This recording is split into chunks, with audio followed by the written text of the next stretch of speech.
explain why that happened. Thank you. The proposal that the school approved last week was from Horizon Bank, and that was contingent on the review of Ice Miller and that the emergency loan would be tax exempt. Because of the nature of it being an emergency loan, statutorily, Ice Miller informed us it could not be tax exempt. And as a result, we reached back out to Horizon Bank, and as I think most people can appreciate, if it is tax exempt, the interest rate will be slightly lower than it is not tax exempt. As a result, the interest rate slightly changed from 1.99% to 2.52%, which is a total, the school is borrowing, if you approve this, $1.5 million. It's changing the interest charged from $10,364 to $12,390, which is a $2,025 difference. So for such a large borrowing amount, not a significant change in the borrowing cost, but it does have to be approved by the board tonight. And this is not, obviously not tax exempt, does not require that notice. Any other questions on that? Questions?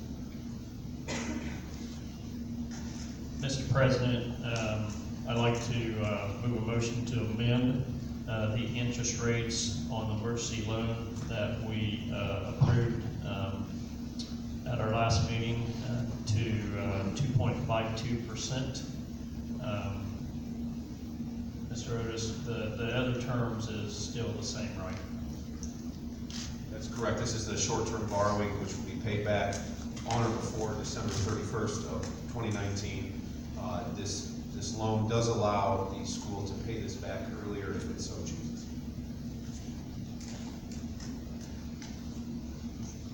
A second. Okay, we have a motion and a second on the floor to amend our loan to 2.52%. Any discussion?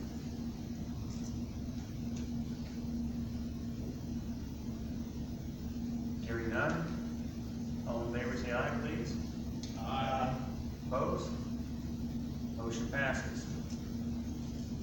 Item number 4, superintendent. We need to formally act as a board to place our superintendent on paid administrative leave.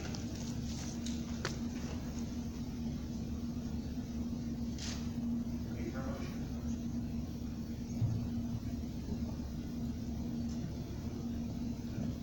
Mr. President, I move that we, effective, what day is that, Mr. Otis? Last? 19. Yes. Effective the 19th of August, place the superintendent on paid administrative leave.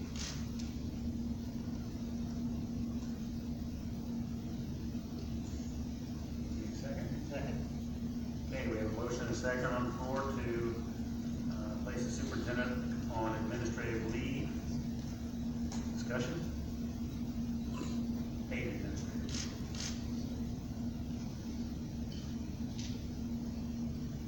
Hearing none, all in favor say aye, please. Aye. Opposed? Aye. Motion passes.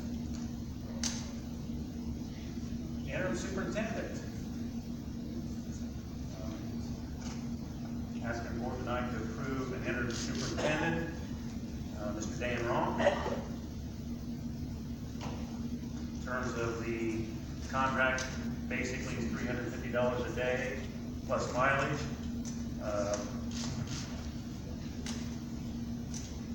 From tonight through June 30th of 2020, there is a clause in here, however, that the board or Mr. Ron may withdraw from the contract with 30 days notice. So we're looking for a motion there. I make a motion we approve the interim superintendent's contract with Mr. Ross. I'll second. Thank you. We have a motion and a second on the floor to approve the contract with Mr. Ron. Any discussion?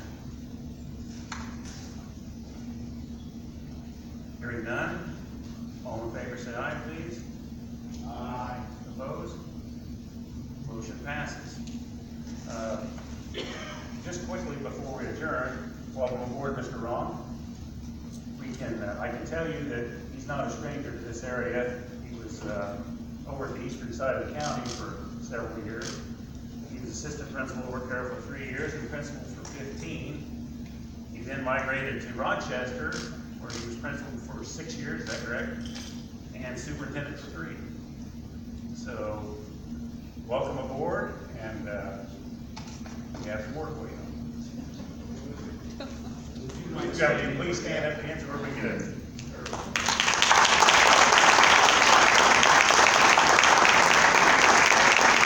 Or if you'd like to say something. Well, I was just curious that you always have this many people at board meetings. I would like to introduce a significant person, my wife Beth, and now I must tell you that there's a Carroll graduate in my family and that probably won't be very happy when she finds out what I've done.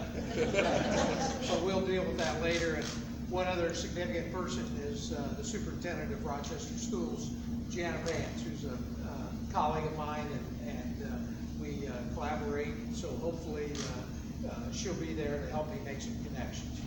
Thank you. Welcome.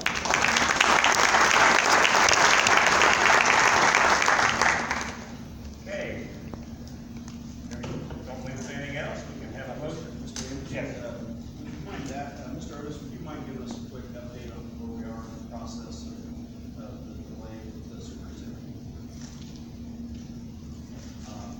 Tonight, the board formally approved placing Mr. Briles on paid administrative leave. That decision was made after the executive session last Monday night and had to be formally approved tonight. The purpose of that was to investigate why an emergency loan was needed. You heard Mr. Eiler tonight, a very thorough, detailed explanation of the school's finances. And I've been doing this for over 11 years. It's still very complicated to understand even after doing this so long, so I can appreciate very complicated for all of you to understand what he was explaining. So I'll try to give you kind of a higher level view of the types of financing that schools can use to facilitate addressing cash flow issues.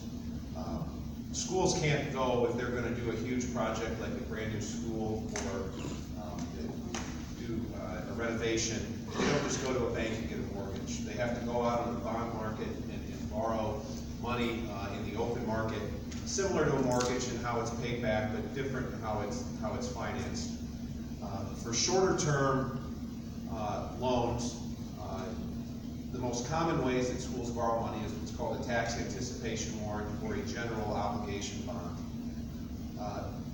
The Indiana legislature does, in certain circumstances, allow emergency loans. That's right out of the statute. That's what it is called. These are less common than the general obligation bond or a tax anticipation warrant. As I understand it, the superintendent prior to Mr. Briles and the school prior to Mr. Briles frequently used general obligation bonds or tax anticipation warrants to fund short-term cash flow issues.